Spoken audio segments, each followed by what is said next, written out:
everybody, Martyn at Flicking Feathers again today, and I'm tying a wee shrimp pattern. It's a really good grayling fly. It's the hotspot shrimp, very simple. It's a basic river shrimp. As I say, works well for grayling, works well for trout as well. As always, I'll put a materials list in the description, along with a link to the Patreon page for anyone that wants to support the channel, get access to the members only content and be entered into the giveaways. You can also subscribe, hit the bell button so you get notified of the new videos, or you can share it with somebody who you think would be interested. That's all appreciated. So I've got my hook and my vice. It's a grub hook. It's a TMCO 2457 size 12.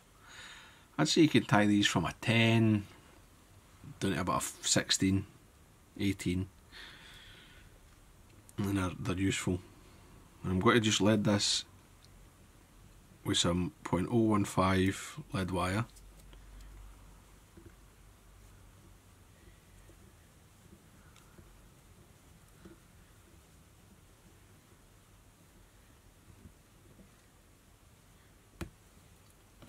And by the time I curl this wee tag end round, about 20 wraps. If you want it lighter or heavier, you just adjust. You can add a second layer, up to you. And I want it sort of in the middle there. Respace clear at the front, a couple eye lengths. I'm going to start some grey. This is actually rusty done, Uni 8/0. Just build a wee dam either side of the lead, back and forward over it a couple of times.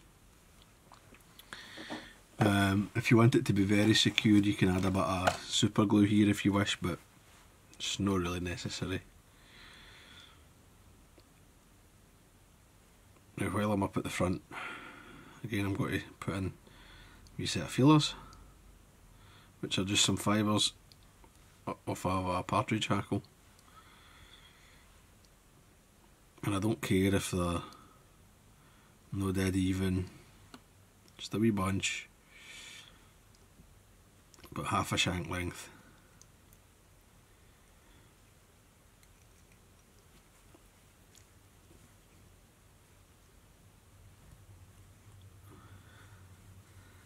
I'll just tidy these up. And then for my rib, I'm using some, just a length of like £5 mono, fluorocarbon, whatever you've got lying about, £4, £5, something like that. Now I'm going to tie it in with the waist tag pointing to the back. Catch it with 3 wraps. I'm going to fold it because I'm going to be pulling quite hard on the rib, so I don't want it to be able to slip. I'll take it back and let it rest sort of on my offside, your side, towards the inside of the bend. I'm going to adjust the hook slightly. I'm going to grab some more partridge.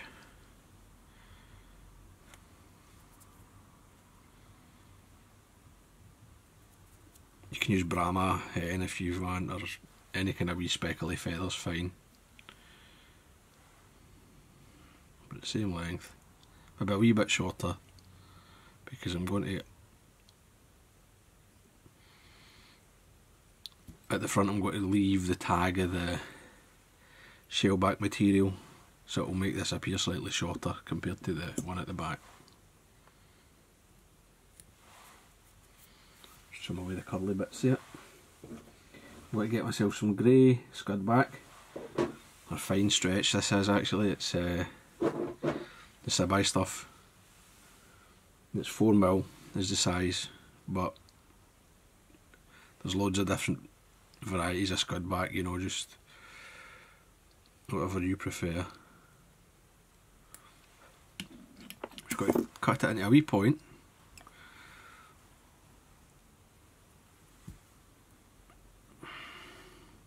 Catch it with the thread, and then stretch it back.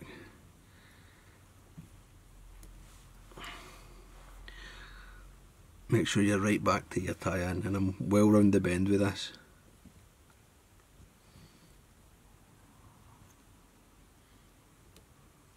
There we go. Just come back up and sort of, you can smooth things out a bit, but you don't need to be too fussy. And we're ready for the body, and I'm using SLF and squirrel, but you can use just, you know, you could use just all SLF if you want it, or squirrel, hare's ear, any sort of grey stubbing. And don't be shy with your dubbing. You can, this fly can take quite a lot of dubbing.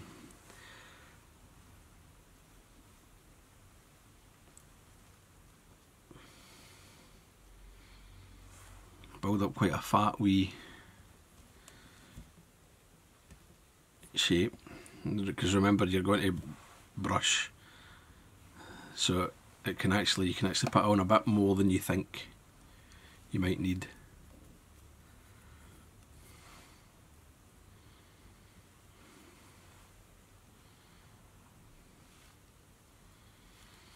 And then for my hotspot, I'm using Ice Tub and Fluorescent Shell Pink. And some folk like a wee, just a wee accent. I like a fair bit. You know, you want the fish to be picking the fly out.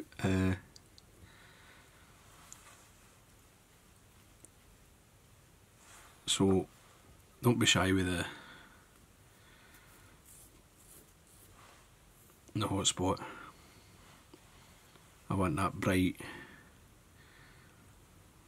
sort of attractor effect in the middle of my fly there.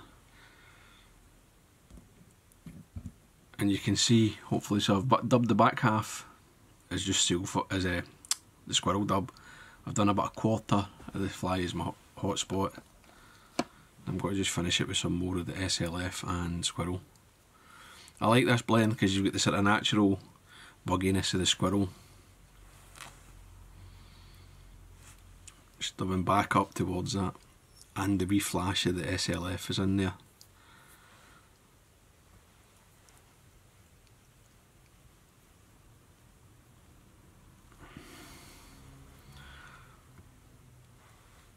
Just put a half hitch in there, because sometimes you can bump things when you do the shell back, so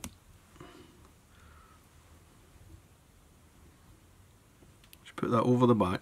And I'm not going to, I mean, you can stretch this stuff. If I was tying a caddis, for example, I might stretch it a bit more. For the shrimp, I'm going to let it be fairly wide. And then I'll take a loose wrap, sort of loose gathering wrap, and pull it tight over the top. 2 wraps of thread's enough. Just make sure you're sitting on the back. I'm going to lift everything up,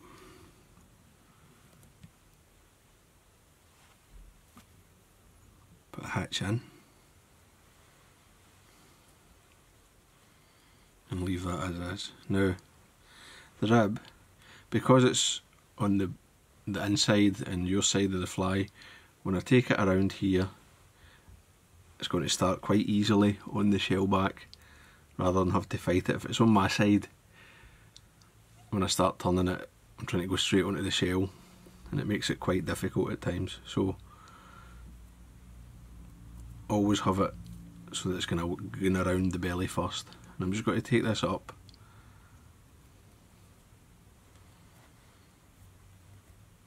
and quite tight turns. You know, put a fair bit of pressure, get that segmentation.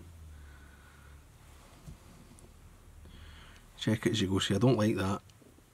It doesn't matter to the fish, but I don't like it. I've got a wee sort of uneven angle to the segments there. So I've just turned it. That looks a bit better.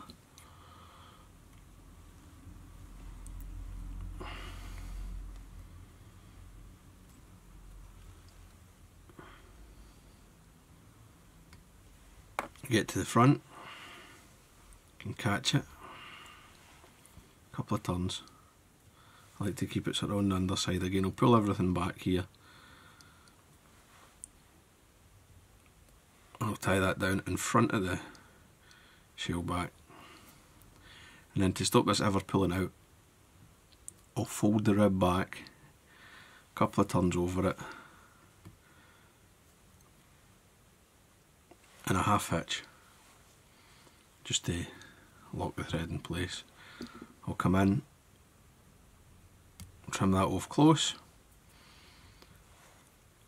and then I'll give that a wee light stretch, cut it straight across, and you can hopefully see it sort of just lies down over the hook eye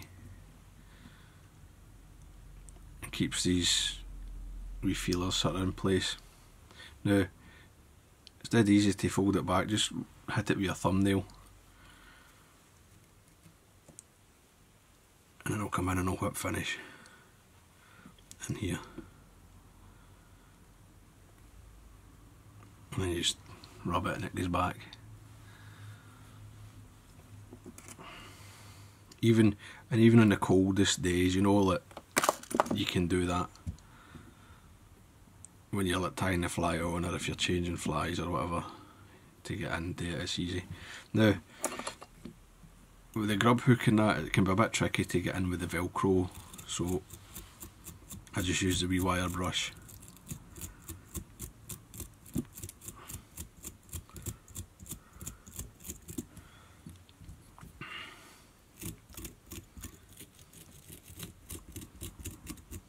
And you can rough it out as much as you like, really.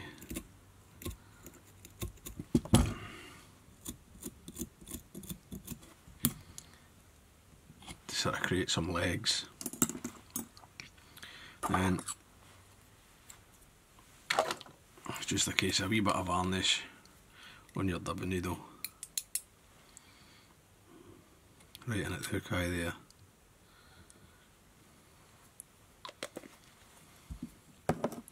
And just make sure it's clean. There you go, hot spot shrimp. It's a simple fly. You know, it's just some dubbing and a wee bit of shell back. If you really don't want to do the feelers, you can leave them off, that's up to you, but I like them. Some days it might make a difference. But as I say, good wee grayling fly. And it would, I mean, it catches trout as well, but I think of this sort of in the winter. Different sizes, different weights. Try them. You'll not be disappointed. So I hope that was useful. Hope you enjoyed it. If you did, please remember to give me a thumbs up below and subscribe to the channel. Till then, guys. Bye.